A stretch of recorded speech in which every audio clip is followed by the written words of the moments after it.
Tractor rally में हुई हिंसा के बाद दिल्ली के सिंघू बॉर्डर पर सुरक्षा व्यवस्था को फिर से दुरुस्त किया गया।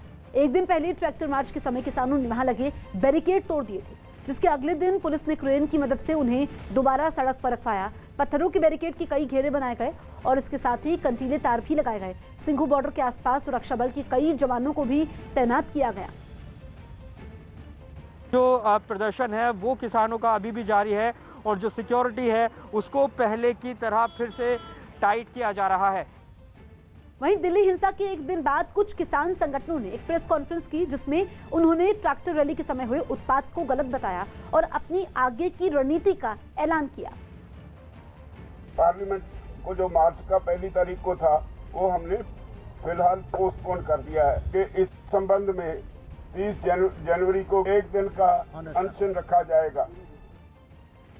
अमेरिका से जारी तनाव के बीच रूस ने एक सैन्य अभ्यास कर अपनी ताकत दिखाने की कोशिश की। जो बाइडेन के अमेरिका की सत्ता संभालने के बाद ये रूस का पहला बड़ा सैन्य अभ्यास है, जिसमें उसके सैकड़ों जवानों ने हिस्सा लिया। रूस के रक्षा मंत्रालय ने इस सैन्य अभ्यास का वीडियो भी जारी किया, जिसमें दुश्मन के इलाके में घुसकर हमला करने की ताकत दिखाई गई। अभ्यास के दौरान हमलावर सैनिकों की एक टुकड़ी एक बड़े विमान में सवार हुई। इस टुकड़ी में टैंक भी शामिल थे, जिन्हें विमान में लादा गया। जल्द ही इस विमान ने उड़ना शुरू कर दिया। विमान के एक ऊंचाई तक पहुंचने के बाद उसमें सवार सैनिकों ने नीचे छलांग लगानी शुरू कर दी। पैराशूट की मदद से ये जवान एक बर्फीले इलाके में उतरने लगे। इसी तरह भारी भरकम टैंकों को भी पैराशूट के जरिए विमान से नीचे गिराया गया। जैसे ही जवान नीचे उतरे, उन्होंने टैंकों पर सवार होकर आगे बढ़ना शुरू कर दिया। इस दौरान दुश्मन को संभलने का मौका दिए बिना हमला करने का अभ्यास किया गया। इन जवानों ने बर्फ के बीच बेहद खराब हालात में जंग लड़ने की प्रैक्टिस की। कई सैनिक बर्फ के बीच खोदी गई खाइयों में मोर्चा संभाले दिखे। इस अभ्यास में कई दूसरे हथियारों की भी नुमाइश की गई। यूपी के बिजनौर में किसानों की ट्रैक्टर रैली से पहले एक पूर्व प्रधान का फायरिंग करने का वीडियो वायरल हो गया, जिसके बाद पुलिस ने उसे हिरासत में ले लिया। बताया गया कि वहां के कुछ किसान गणतंत्र दिवस के मौके पर ट्रैक्टर परेड में शामिल होने के लिए जा रहे थे, लेकिन उससे पहले पूर्व प्रधान वहां आया और अपनी पिस्टल से हवाई फायरिंग करने लगा। उसने आसमान की तरफ 6 से 7 गोलियां दागी।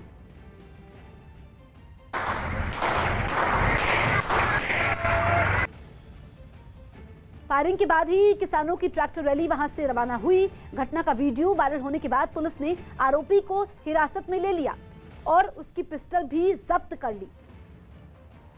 ट्रैक्टर रवाना करते समय इसने फायरिंग किया था, अभियोग पंजीकृत किया जा रहा है। कृषि सुधार कानूनों के विरोध में आईएनएलडी यानी इंडियन नेशनल लोकदल के नेता और हरियाणा के एलनाबाद से विधायक अभय चौटाला ट्रैक्टर से अपना इस्तीफा देने पहुंचे। बाद में विधानसभा स्पीकर ने उनका इस्तीफा मंजूर भी कर लिया।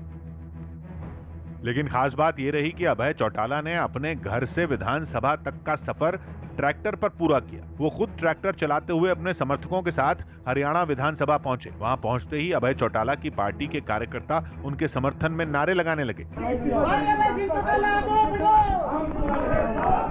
इसके बाद वो सीधा विधानसभा अध्यक्ष ज्ञानचंद गुप्ता के दफ्तर में गए, जहां उन्होंने अपना इस्तीफा सौंपा। पार्टी की हमारी का फैसला था कि फिर आप विधानसभा से त्याग पत्र दे करके किसान की लड़ाई को और ज्यादा मजबूती से लड़ो। अभय चौटाला हरियाणा में अपनी पार्टी के इकलौते विधायक भी थे। भारतीय वायुसेना की ताकत में और इजाफा होगा। 3 और राफाल विमान फ्रांस से भारत पहुंचे। भारतीय वायुसेना ने ट्वीट कर इस बात की जानकारी दी।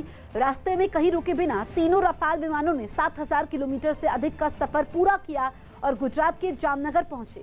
रास्ते में आसमान में ही इनमें यूएई की वायुसेना ने ईंधन भरा। इन 3 विमानों के साथ ही भारतीय वायुसेना को राफाल विमानों की तीसरी खेप मिल गई। भारत में अब राफाल की संख्या 11 हो गई है। मुंबई के ठाणे में गहनों की एक दुकान से हथियारों के दम पर लूट करने वाले 3 आरोपियों को पुलिस ने लखनऊ से गिरफ्तार कर लिया। इसी महीने की 7 तारीख को 4 बदमाशों ने इस वारदात को अंजाम दिया था, जो वहां लगे सीसीटीवी कैमरे में कैद हो गई, जिसमें गार्ड की तैनाती के बावजूद चारों आरोपी गहनों की इस दुकान में घुसे और पिस्तौल दिखाकर वहां मौजूद कर्मचारियों को धमकाया। दुकान के बाहर गार्ड बैठा था, जिसे एक बदमाश ने अंदर बुला लिया और बाकी आरोपी दुकान में रखे गहनों को उनके पास मौजूद बस्तों में भरते दिखे। जिस बदमाश ने गार्ड को बिठाकर रखा था, वो भी बीच बीच में गहनों को अपनी जेब में भरने से नहीं चूका। अंगूठियां लगभग 46, 4 हार जो सभी डायमंड स्टडेड हैं, 10 लॉकेट्स बरामद हुए हैं। वीडियो के आधार पर पुलिस ने आरोपियों की तलाश शुरू कर दी। बाद में वो लुटेरे उत्तर प्रदेश की राजधानी में मिले, जहां से 3 आरोपियों को एक पिस्तौल और कुछ गहनों के साथ गिरफ्तार कर लिया गया। बीसीसीआई अध्यक्ष और पूर्व भारतीय कप्तान सौरव गांगुली की तबीयत फिर से बिगड़ गई। न्यूज 18 के अभिजीत चांदा की रिपोर्ट है कि सौरव गांगुली को फिर से सीने में दर्द की शिकायत हुई, जिसके बाद उन्हें फौरन कोलकाता के अपोलो अस्पताल में भर्ती करवाया गया, जहां डॉक्टरों ने मेडिकल जांच के बाद गांगुली की तबीयत ठीक बताई। सौरव गांगुली की तबीयत बिगड़ने की खबर मिलते ही बंगाल के बीजेपी प्रभारी कैलाश विजयवर्गीय ने ट्वीट कर उनके जल्द ठीक होने की कामना की। इससे पहले 2 जनवरी को गांगुली को दिल का दौरा पड़ा था और 6 दिन के इलाज के बाद उन्हें अस्पताल से छुट्टी दे दी गई थी। 4 मेंबर को एक मेडिकल बोर्ड बनाया गया है। जो मेडिकल बोर्ड बताया है कि सौरव गांगुली का अभी तक जो कंडीशन वो स्टेबल है। सुप्रीम कोर्ट ने बॉम्बे हाईकोर्ट के पॉक्सो एक्ट से जुड़े एक विवादास्पद आदेश पर रोक लगा दी। न्यूज 18 के एहतशाम खान की रिपोर्ट है कि इस फैसले पर सुप्रीम कोर्ट ने माफ कीजिएगा सख्ती दिखाई, क्योंकि बॉम्बे हाईकोर्ट की नागपुर बेंच ने कहा था कि पॉक्सो एक्ट के तहत जब तक कोई आरोपी पीड़ित का स्किन टू स्किन कांटेक्ट नहीं करेगा तब तक उसे यौन शोषण नहीं माना जाएगा, जिस पर केंद्र सरकार ने आपत्ति जताई और सुप्रीम कोर्ट में इस आदेश को चुनौती देने का फैसला किया, जिसके बाद देश की सबसे बड़ी अदालत ने बॉम्बे हाईकोर्ट के आदेश पर स्टे दे दिया और मामले के आरोपी की रिहाई पर रोक लगाई। इससे पहले अटॉर्नी जनरल ने भी इस मामले पर चिंता जताई और कहा कि इस फैसले से गलत ट्रेंड बन जाएगा। अब इस मामले की सुनवाई 2 हफ्ते बाद हो। आईपीएल के लिए खिलाड़ियों की नीलामी अगले महीने होगी। आईपीएल के लिए खिलाड़ियों की नीलामी 18 फरवरी को चेन्नई में होगी। सोनिया गांधी संसद के बजट सत्र से पहले विपक्ष के नेताओं के साथ बैठक करेंगी। ये बैठक जल्द ऑनलाइन होगी और इसमें बजट सत्र के लिए विपक्ष की एक साथ रणनीति तय करने पर बात की जाएगी। राजस्थान के टोंक में हुए एक सड़क हादसे में 8 लोगों की मौत हो गई, जबकि इस हादसे में 4 लोग घायल हो गए। 14 व्यक्तियों में से 8 व्यक्ति एट द स्पॉट एक्सपायर हो गए। पीएम मोदी आज वीडियो कॉन्फ्रेंसिंग से विश्व आर्थिक मंच के दावोस संवाद को संबोधित करेंगे। इस कार्यक्रम में पूरी दुनिया के उद्योग जगत के 400 से ज्यादा शीर्ष प्रतिनिधि हिस्सा लेंगे। इस बीच पीएम मोदी भारत के विकास से जुड़े कई पहलुओं और प्रौद्योगिकी के इस्तेमाल पर अपनी बात रखेंगे। पीएम मोदी चौथी औद्योगिक क्रांति मानवता की भलाई के लिए प्रौद्योगिकी का उपयोग विषय पर सत्र को संबोधित करेंगे। इस बीच पीएम मोदी सीईओ के साथ बातचीत भी करेंगे। इजरायल में लॉकडाउन का विरोध कर रहे कट्टर यहूदी समुदाय के लोगों की पुलिस से झड़प हो गई। कोरोना के फैलने की शुरुआत से ही इस समुदाय के लोगों ने वहां की सरकार की नाक में दम कर रखा। वो न तो सोशल डिस्टेंसिंग का पालन कर रहे हैं, न ही कोरोना से बचाव के दूसरे नियम मानते हैं। और इस बार भी जब वो लॉकडाउन में सड़क पर प्रदर्शन करने उतर पड़े तो पुलिस का सब्र भी जवाब दे गया। उसने प्रदर्शनकारियों पर सख्ती शुरू कर दी, लेकिन प्रदर्शनकारी भी पीछे नहीं रहे। पुलिस के उकसाने के लिए वो बीच सड़क पर नाचने गाने लगे।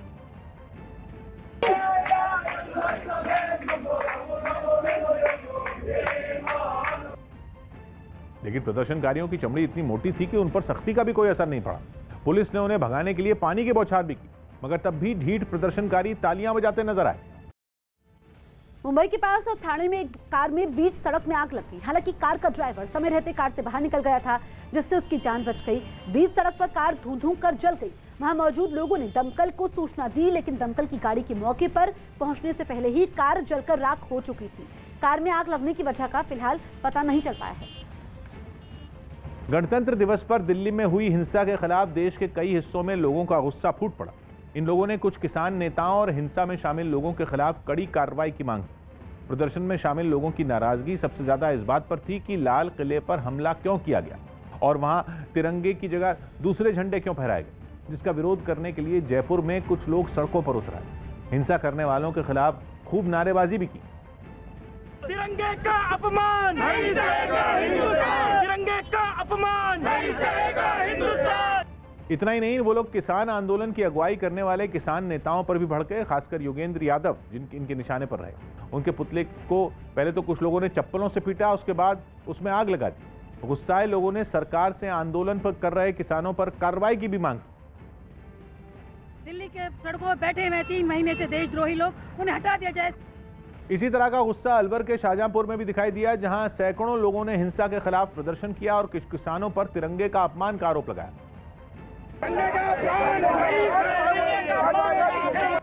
हिंसा पर भड़के गुस्से की आग जम्मू में भी नजर आई। वहां शिवसेना और डोगरा फ्रंट से जुड़े लोगों ने हिंसा के खिलाफ मोर्चा संभाला। प्रदर्शन में शामिल कई लोगों ने तिरंगा लहराते हुए हिंसा के विरोध में नारे लगाए।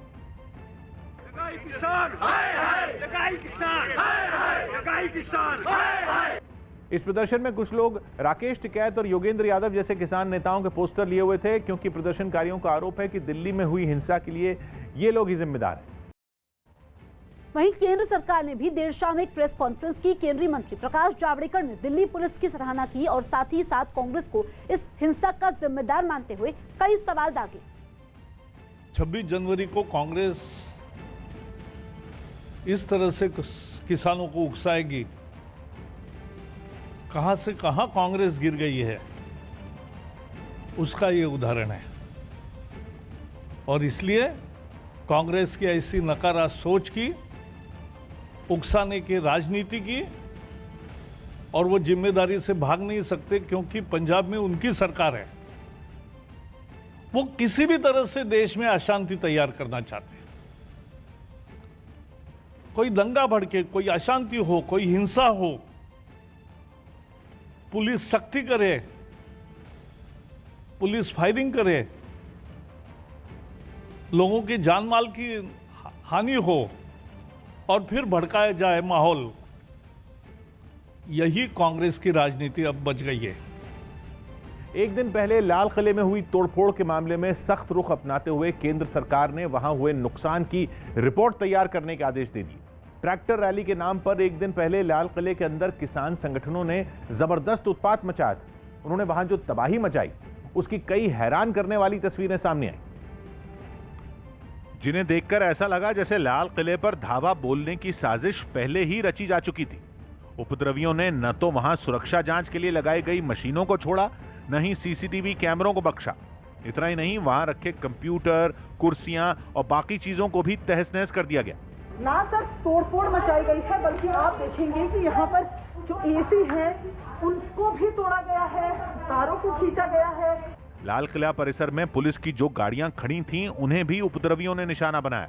वहां से सामने आई एक गाड़ी की तस्वीर को देखकर लगा कि उसे तोड़ने के लिए लोहे के हथियारों और पत्थरों तक का इस्तेमाल किया गया होगा। गणतंत्र दिवस की परेड के बाद जो झांकियां लाल किले के परिसर में खड़ी थीं, उनमें भी तोड़फोड़ की गई। एक दिन पहले ट्रैक्टर रैली के नाम पर जो कुछ भी लाल किले में किया गया, वो किसानों का आंदोलन नहीं बल्कि उपद्रव था। और उस उपद्रव में किसान संगठनों ने लाल किले की संपत्ति को बड़े पैमाने पर नुकसान पहुंचाया। इस घटना को केंद्र सरकार ने भी बहुत गंभीरता से लिया और लाल किले में हुई तोड़फोड़ की जांच में आदेश जारी कर दिए। साथ ही केंद्रीय मंत्री प्रहलाद पटेल ने लाल किले का दौरा किया और वहां हुए नुकसान का जायजा लिया। इस घटना पर लाल किले में आला अधिकारियों की बैठक हुई और सीसीटीवी फुटेज खंगालकर तोड़फोड़ करने वालों की पहचान की गई। बैठक के बाद केंद्रीय मंत्री ने साफ किया कि जिस किसी ने लाल किले की संपत्ति को नुकसान पहुंचाया, उसे किसी भी कीमत पर नहीं छोड़ा जाएगा। मैंने 2 निर्देश दिए हैं, तत्काल रिपोर्ट बनाई जाए और दूसरा कि एफआईआर तत्काल हो। लाल किले के अंदर हंगामे के दौरान पुलिस वालों पर किया गया हमला भी सरकार की सख्ती की एक वजह है। एक दिन पहले कई प्रदर्शनकारी वहां तैनात पुलिस कर्मियों को मारने पर उतारू हो गए थे, जिसके बाद एक ऊंची दीवार से कूदकर कई पुलिस वालों ने अपनी जान बचाई। कई तरह के हथियार थे लोगों के पास, तलवारें थी, भाले थे। ये हैरान करने वाली बात भी सामने आई कि कुछ प्रदर्शनकारी लाल किले के अंदर से कुछ सामान भी अपने साथ ले गए और अब उन सभी पर पुलिस ने आपराधिक साजिश के तहत डकैती का मुकदमा दर्ज कर दिया है। और दिल्ली के कई थानों में उपद्रवियों के खिलाफ एफआईआर दर्ज की गई। इस बीच गणतंत्र दिवस पर दिल्ली के नांगलोई इलाके में हुई हिंसा के कुछ और वीडियो सामने आए। एक दिन पहले ट्रैक्टर रैली के दौरान नांगलोई में प्रदर्शनकारियों और पुलिस के बीच जोरदार झड़प हुई और अगले दिन उस हिंसा की कुछ और तस्वीरें सामने आईं, जिनमें उपद्रवी बेधड़क होकर तोड़फोड़ करते दिखे। वीडियो में साफ नजर आया कि हुड़दंग करने वालों ने कैसे पुलिस की गाड़ी को निशाना बनाया और 2 ट्रैक्टर तब तक उसे धक्का मारते रहे जब तक वो गिर नहीं गई। यही नहीं, मनमाने तरीके से आगे बढ़ने के लिए रैली में शामिल लोगों ने ट्रैक्टर की मदद से उस पत्थर को भी हटाया जिससे पुलिस ने रास्ता ब्लॉक किया था। नांगलोई हिंसा की जो तस्वीरें सामने आई उनमें नजर आ रहे लोगों को देखकर ये लगा ही नहीं कि वो प्रदर्शन करने के इरादे से आए थे, क्योंकि वो हाथों में डंडे लेकर सड़कों पर दौड़ते और तोड़फोड़ करते दिखे। गणतंत्र दिवस के दिन जो बवाल हुआ उसके निशान नांगलोई की सड़कों पर अगले दिन भी दिखे। हुड़दंगियों ने पुलिस की जिस गाड़ी को निशाना बनाया था वो वहां सड़क किनारे पड़ी रही। टूटे हुए बैरिकेड और गाड़ियों के टूटे कांच ने उस काले दिन की याद दिलाई जब आंदोलन करने वाले किसान राह भटक गए और हिंसा करने पर उतारू हो गए। टीकरी बॉर्डर से ट्रैक्टर मार्च निकालने के बाद कल किसान पहुंचे थे और यहां पर ही पुलिस से उनकी झड़प हुई। पुलिस के बैरिकेड्स को तोड़ा और उसके बाद कई गाड़ियों को भी तोड़ा गया। दिल्ली पुलिस सीसीटीवी फुटेज की मदद से उन लोगों की पहचान करने में जुट गई है जिन्होंने 26 जनवरी के दिन राजधानी की सड़कों पर उत्पात मचाया। इस बीच इस मुद्दे पर सियासी पारा भी चढ़ रहा है, क्योंकि विपक्ष ने केंद्र सरकार को घेरा और उससे सवाल पूछने शुरू कर दिए। हालांकि बीजेपी की ओर से यह साफ किया जा चुका है कि दिल्ली पुलिस ने संयम से काम लिया और उपद्रवियों को रोकने की पूरी कोशिश की। लेकिन कांग्रेस समेत कई विपक्षी पार्टियों ने केंद्र सरकार पर हमले करना जारी रखा। तो 500-700 हिंसक तत्व लाल किले में कैसे घुस सकते हैं? तो सरकार क्या कर रही थी, गुप्तचर एजेंसियां क्या कर रही थी? जिसके बाद बीजेपी ने विपक्ष पर जोरदार पलटवार किया और उसे खरी खरी सुना दी। अपोजिशन का भड़काना भी जिम्मेदार है बहुत बड़ा। अपोजिशन के नेताओं ने एक दिन भी कोई अच्छी बात नहीं कही है। कृषि सुधार कानूनों के विरोध में शुरू हुए शांतिपूर्ण आंदोलन का चेहरा अब बदल गया है, क्योंकि किसानों के ट्रैक्टर मार्च के दौरान खूब बवाल हुआ, जिसके बाद राजनीतिक पार्टियों के बीच जबानी जंग छिड़ गई। इस बीच दिल्ली में ट्रैक्टर रैली हिंसा मामले के आरोपियों के खिलाफ सख्त कार्रवाई शुरू कर दी गई। न्यूज़ 18 के दीपक बिष्ट की रिपोर्ट है कि इस मामले में पुलिस ने 93 लोगों को गिरफ्तार करने के अलावा कई किसान नेताओं पर केस दर्ज किया है, जिनमें राकेश टिकैत, दर्शन पाल, ऋषिपाल अम्बावत, वीएम सिंह, बलबीर सिंह राजेवाल और सतनाम पन्नू के भी नाम शामिल हैं। वहीं किसान आंदोलन से जुड़े और स्वराज इंडिया के अध्यक्ष योगेंद्र यादव का नाम भी इस लिस्ट में। इसके साथ ही दिल्ली पुलिस ने अलग अलग इलाकों से 100 लोगों को हिरासत में लेकर उनसे पूछताछ भी शुरू कर दी। खबर है कि जांच में दोषी पाए जाने पर उन सभी के खिलाफ दंगा करने, पुलिस पर हमला और सरकारी संपत्ति को नुकसान पहुंचाने का मामला दर्ज होगा। और इस पूरे मामले की जांच के लिए डीसीपी स्तर के अधिकारी की अगुवाई में एसआईटी के गठन की भी तैयारी है। साथ ही गृह मंत्री अमित शाह ने भी इस मामले में बड़े अधिकारियों के साथ बैठक की। लगातार नजर बनाए हुए गृह मंत्रालय और जो इस मामले में आरोपी हैं उनके खिलाफ पुख्ता सबूत के साथ कार्रवाई की जाए। दिल्ली हिंसा मामले में दिल्ली पुलिस कमिश्नर ने एक प्रेस कॉन्फ्रेंस की, जिसमें उन्होंने किसान नेताओं पर अपनी बातों से पलटने का आरोप लगाया। हम पीसफुल रैली करवाना चाहते थे। ये जो वायलेंस हुई है वो टर्म्स एंड कंडीशंस को फॉलो नहीं करने की वजह से सब हुई है। इन सब जो वायलेंस हुई है इनमें सभी किसान लीडर्स भी शामिल रहे। त्रिपुरा की राजधानी अगरतला में कई बर्खास्त टीचरों ने नौकरी की मांग पर हंगामा किया। ये सभी लोग पिछले साल दिसंबर से धरने पर बैठे हैं, जिन्हें पुलिस कई बार वहां से हटाने की कोशिश कर चुकी है। लेकिन तमाम कोशिश के बाद भी जब प्रदर्शनकारी नहीं माने तो पुलिस ने उन पर लाठीचार्ज कर दिया। साथ ही हंगामे को रोकने के लिए ताबड़तोड़ आंसू गैस के गोले भी दागे गए। पुलिस की सख्त कार्रवाई की वजह से वहां कुछ देर के लिए अफरा तफरी मच गई।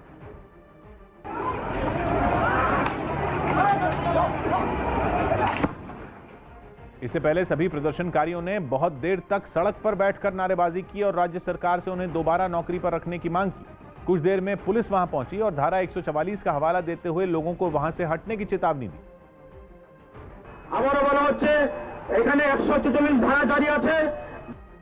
प्रदर्शनकारियों ने चेतावनी को नजरअंदाज किया तो पुलिस ने उन पर तुरंत पानी की बौछार शुरू कर दी। इस बात से नाराज कुछ लोग उस गाड़ी पर टूट पड़े जिससे पानी की बौछार की जा रही।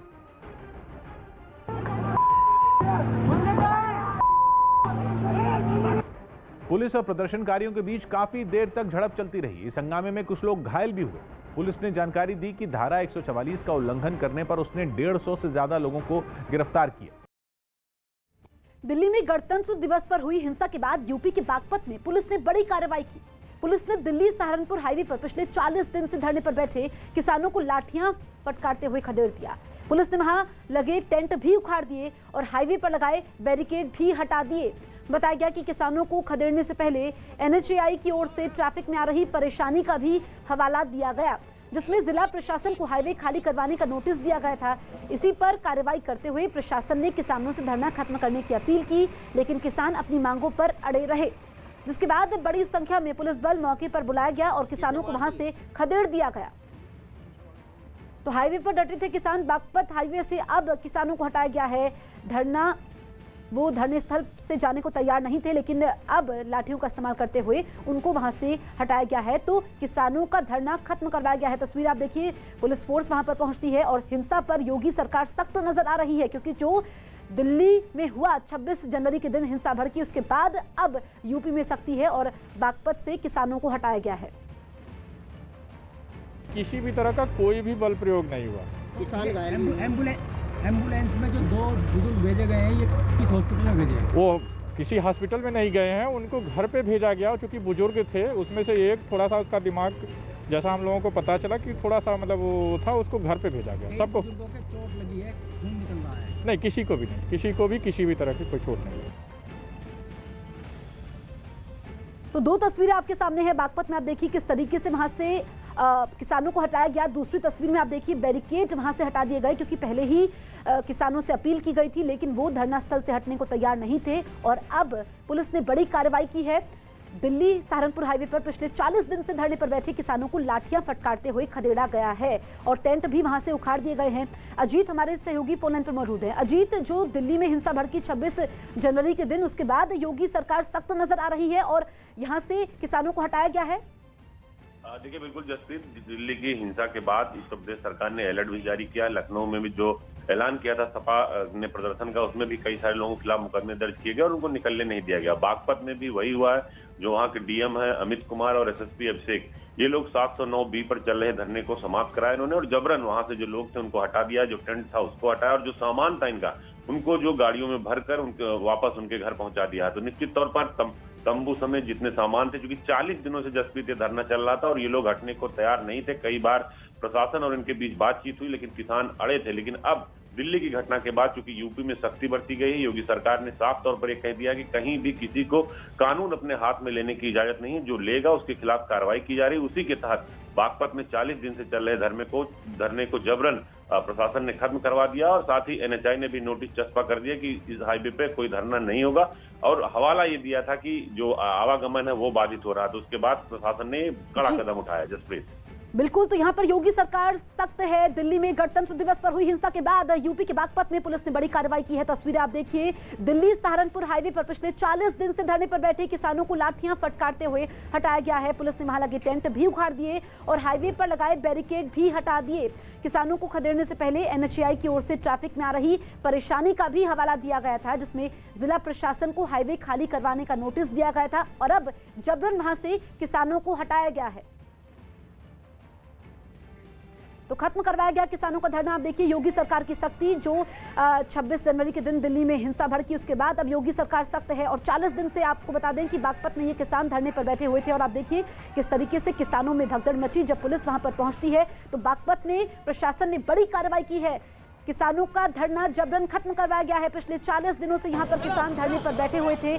मौके पर भारी पुलिस बल पहुंचती है और किसानों को वहां से खदेड़ दिया गया। इसके बाद तो धरना खत्म करवाया गया है, किसानों का धरना। और ये देखिए बुलडोजर के जरिए वहां पर जो बैरिकेडिंग बनाई गई थी उसको हटाया गया है और ट्रैफिक का हवाला दिया गया था। इससे पहले लगातार किसानों से अपील की जा रही थी, लेकिन वो मानने को तैयार नहीं थे। 40 दिनों से किसान हाईवे पर डटे हुए थे और अब प्रशासन ने किसानों का धरना खत्म करवा दिया है। तो ये योगी सरकार का बड़ा कदम है, क्योंकि 26 जनवरी के दिन दिल्ली में हिंसा हुई थी और कई इलाकों में पुलिस वालों को अपनी जान बचाकर भागना पड़ा था। ऐसे में अब योगी सरकार का ये बड़ा कदम है। तस्वीरें आप देखिए, गाड़ियों में बिठाकर किसान जा रहे हैं वापस अपने अपने घरों की तरफ लौटते हुए। 2 तस्वीरें आपके सामने हैं। टेंट भी वहां से हटा दिए गए, किसानों को खदेड़ा गया है। बैरिकेड वहां पर पुलिस ने हटाए, भारी पुलिस फोर्स मौके पर पहुंचती है। तो ये यूपी के बागपत में पुलिस ने बड़ी कार्रवाई की है। दिल्ली सहारनपुर हाईवे पर पिछले 40 दिन से धरने पर बैठे किसानों को लाठियां फटकारते हुए खदेड़ा गया है। पुलिस ने टेंट भी वहां से उखाड़ दिए, हाईवे पर लगाए बैरिकेड को भी हटा दिया। तस्वीरें आप देखिए, किसानों को खदेड़ने से पहले NHAI की ओर से ट्रैफिक में आ रही परेशानी का हवाला दिया गया, जिसमें जिला प्रशासन को हाईवे खाली करवाने का नोटिस दिया गया था। इसी पर कार्रवाई करते हुए प्रशासन ने किसानों से धरना खत्म करने की अपील की, लेकिन किसान अपनी मांगों पर अड़े रहे, जिसके बाद बड़ी संख्या में पुलिस बल मौके पर बुलाया गया और किसानों को वहां से खदेड़ा गया। अजीत, हमारे सहयोगी लगातार हमारे साथ बने हुए हैं। अजीत, हम एक्सक्लूसिव तस्वीरें भी दिखा रहे हैं और पहले किसानों से लगातार अपील की गई थी, लेकिन किसान मानने को तैयार नहीं थे। उसके बाद यहां पर पुलिस ने सख्ती दिखाई है। देखिए, बिल्कुल जसप्रीत, पुलिस ने सख्ती दिखाई और 1 दर्जन बार पुलिस ने बात करने की कोशिश की। पिछले 40 दिनों में जब जब ये बात हुई तब किसान अपनी मांगों को अड़े थे और ये किसी भी कीमत पर मानने को तैयार नहीं थे, क्योंकि प्रशासन की लगातार यही कोशिश थी कि इन्हें समझा बुझाकर वापस ले जाया जाए, लेकिन जब नहीं माने और दिल्ली में जो 26 जनवरी को हुआ उसके बाद यूपी सरकार ने अलर्ट कर दिया और डीजीपी और पुंछगृह अवनीश अवस्थी की तरफ से सभी जिले के डीएम एसपी को कहा गया कि अगर कोई इस तरह की हरकत करता है, कानून अपने हाथ में लेता है, उपद्रव करता है, तो उसके खिलाफ कार्रवाई की जाए, जिसके तहत बागपत के डीएम अमित कुमार और एसपी अभिषेक कुमार ने ये कार्रवाई की और लाठी का प्रयोग करते हुए, यानी बल प्रयोग करते हुए इन सभी किसानों को यहाँ से हटा दिया गया। जो हाईवे पर इन्होंने तंबू लगाया था, टेंट लगाया था, उसको पुलिस ने हटा दिया और इनके सारे सामान को धरना स्थल से ट्रैक्टर में लाद कर वापस भिजवा दिया गया और जो किसान थे उन्हें भी उनके घर भिजवाया गया और इस बात को भी सुनिश्चित किया गया कि कोई वहां वापस ना आ पाए, इसके लिए वहां पुलिस फोर्स तैनात की गई है। तो निश्चित तौर पर अब 26 जनवरी की घटना के बाद पूरे यूपी में विशेष तौर से बॉर्डर के इलाकों में, एनसीआर के इलाकों में सतर्कता बरती जा रही है और लखनऊ और बनारस, गाजीपुर के आसपास भी उन जगहों पर कुछ लोगों के खिलाफ कार्रवाई की गई है जो जबरन प्रदर्शन करना चाह रहे थे या कानून अपने हाथ में लेना चाह रहे थे। तो सरकार ने साफ कर दिया, बिल्कुल, तो जो कानून अपने हाथ में ले रहे थे उन पर कार्रवाई की जा रही है। दिल्ली हिंसा के बाद की अगली सुबह भी दिल्ली एनसीआर में रहने वाले उन सभी लोगों के लिए नई मुसीबत लेकर आई जो अपने काम धंधे पर जाने के लिए सुबह होते ही घर से निकल पड़े। राजधानी में कई रास्ते बंद होने से कुछ जगहों पर ट्रैफिक जाम लग गया, जिसने लोगों को मुसीबत में डाल दिया, क्योंकि वो लोग बीच रास्ते में काफी वक्त तक फंसे रहे और उन्हें अपनी मंजिल तक पहुंचने में देरी हुई। इसकी एक तस्वीर गाजीपुर से आनंद विहार की तरफ जाने वाले रास्ते से भी सामने आई। वहां से गुजर रहे लोगों की परेशानी का अंदाजा तो इसी बात से लगाया जा सकता था कि उन्होंने कुछ मिनटों का सफर कई घंटों में तय किया। वहां गाड़ियां रेंगती नजर आईं, दूर दूर तक हालात में 19-20 का भी अंतर नहीं दिखा। 2 व्हीलर पर सवार लोग भी आगे बढ़ने के लिए जगह बनाने में नाकाम रहे। वहां से सामने आई एक तस्वीर में एम्बुलेंस भी इस भीषण जैम में फंसी दिखाई दी। ट्रैफिक में फंसे लोग इतने बेबस हो गए कि उनके पास क्लच दबाते रहने और हॉर्न बजाने के अलावा दूसरा कोई चारा नहीं बचा।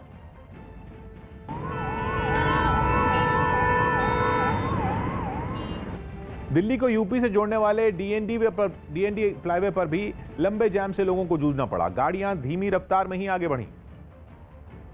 यातायात का दबाव ज्यादा है, दिल्ली में कई रास्ते बंद भी हैं।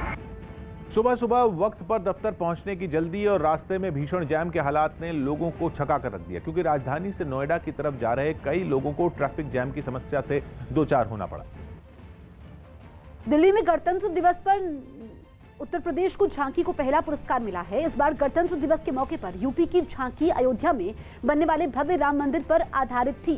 साथ ही इसमें प्रदेश की कला और संस्कृति को भी दिखाया गया था। नीरज हमारे सहयोगी फोन इन पर मौजूद है। नीरज, उत्तर प्रदेश की झांकी को पहला पुरस्कार मिला है, क्या खास था?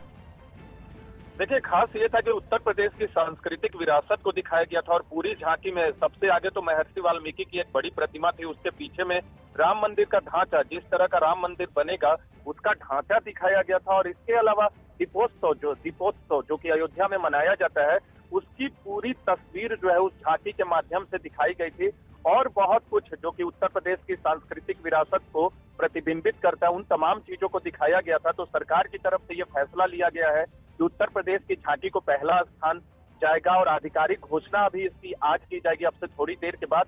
और त्रिपुरा और उत्तराखंड की झांकी को दूसरा और तीसरा स्थान मिला है।